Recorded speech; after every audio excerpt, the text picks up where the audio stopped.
Hi everyone, welcome back to Dark Fantasy Therapy, and today we're gonna rank the best 5 weapons in Elden Ring in 2025 that you can find in the area of Limgrave. We're gonna see first the statistics and then how they perform in the fight. Say that, don't forget to subscribe if you enjoy my video and if you want to support the channel, and let's begin. In the 5th place we find the Golden Halberd, that in my opinion it works more like a glaive, because in the moveset there are not many thrusting attacks, but they are more, swinging and lateral and from a top. It's great because it's both standard and pierce, so it performs very well against soldiers, knights or in general enemies with mid armor.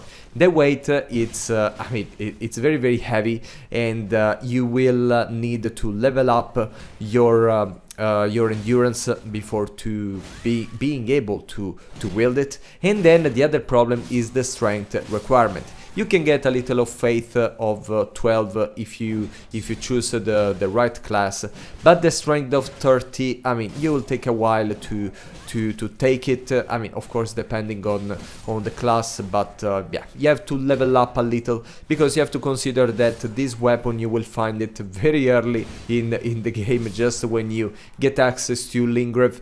Probably you will not be enough skilled to beat the knight, the golden knight, but yeah, if you manage, you have still to level up your strength. The damage is not only physical, but it is also holy, so you can fight pretty well the undead, the zombies, the skeletons, and the ghost as well. I don't use it that much because honestly I have other holy weapons that I prefer, but I recognize that it's a great weapon, and if you manage to being able to wield it in the early game, you'll it's of course a good point for you. In the 4th position we find the Dismounter. That is a weapon that actually the first time that I played Elden Ring I completely overlooked because it looked quite generic to me, and when I found the Bloodhound Fang, for me it was just not worthy. But I made a very good use in this game. It's customizable because you can choose whichever Ash of War to put. It's very good because it breaks the stance of the enemy quite easily. The requirements are low, just 19 of strength and dexterity of 16. It scales in strength and dexterity. Unfortunately it doesn't have some passive effects, but you can add them with the Ash of War. And yes, there is a very nice ability, but in any case you can even decide to give the flavor that you prefer, if you want to make it fire, holy, lightning, magic, and whatever. And this is what it makes it great. The weight is not that much, so it's very bearable. And yes, it has all this swinging and lateral and spinning movements that they cover a wide area, so if you get surrounded you will find it very useful. And as I said, the hits are very strong, are very heavy, and they will break the stance and make your enemy falter. That's why for me it's a very great early game weapon. Of course, if you enjoyed the video, consider to support it with a like or sharing your impressions and thoughts in the comments. In the 3rd place of the podium we find the Reduvia. Now, the Reduvia is honestly a weapon that I don't use that much, just because I'm not that into daggers. I prefer more, long reach colossal weapons, for example, but I recognize that this little weapon is extremely powerful. You need of course a little of arcane that with some classes you will be already able to wield it in the very first hours of the game. It causes blood loss build up, so basically bleeding. And yeah, it's of course it's a dagger, so the reach is very little. The weight is very light too, so I mean you will be able to take it with no problem. The physical damage is not that much, and it scales on arcane mostly, and dexterity, strength, but a little less. The requirement of strength and dexterity are a little low. But what I want to talk about that I think is the best part of this weapon is the special ability.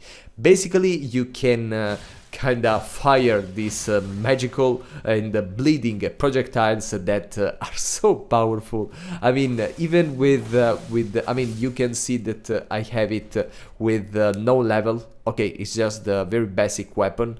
But if you use it against enemies in harder area, when the enemies start to be tougher, this range attack performs so well. I mean, you can tear apart them, you cause bleeding, and in just a couple of shots they are down, and it's very cheap. Okay, this ability is very cheap, and for me this is the big reason that you may want to use this weapon. In the second place we find the Uchi Katana. Even this is a weapon with, generic, so you can customize it with your favorite Ash of War. In this case I decided to give some bleeding, more effect for the special ability.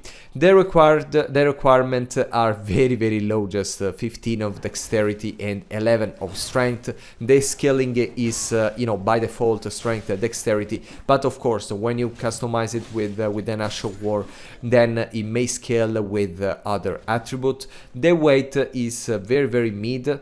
By default it's only physical damage. Okay, basically you can have your customizable katana. There are of course better ones in the game if you want to add the specific flavor that that you want.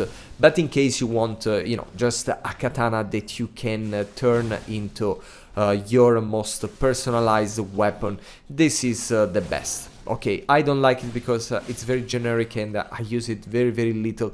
But yeah, I understand that it's very funny, it's easy to get, and you will have a lot of fun. And of course, in the first place we find the Bloodhound Fang.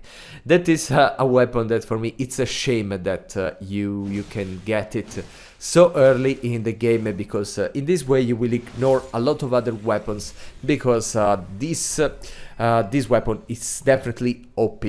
It's the weight, it's a little too much. Okay, it's very heavy.